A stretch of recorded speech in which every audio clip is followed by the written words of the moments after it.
Plato, The Allegory of the Cave. Narrated by Peter Coates.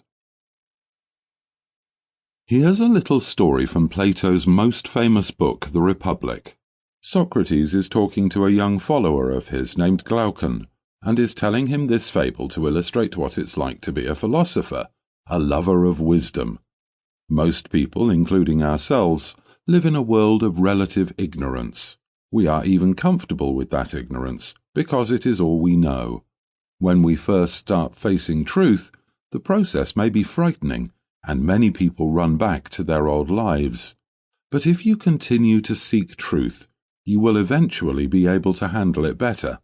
In fact, you want more. It's true that many people around you now may think you are weird, or even a danger to society, but you don't care. Once you've tasted the truth, you won't ever want to go back to being ignorant. C. George Bory. Socrates is speaking with Glaucon. And now, as I said, let me show you in a figure how far our nature is enlightened or unenlightened. Behold, human beings living in an underground den which has a mouth open towards the light and reaching all along the den.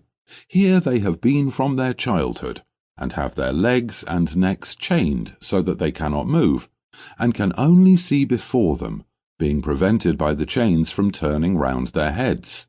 Above and behind them a fire is blazing at a distance, and between the fire and the prisoners there is a raised way, and you will see, if you look, a low wall built along the way, like the screen which marionette players have in front of them, over which they show the puppets.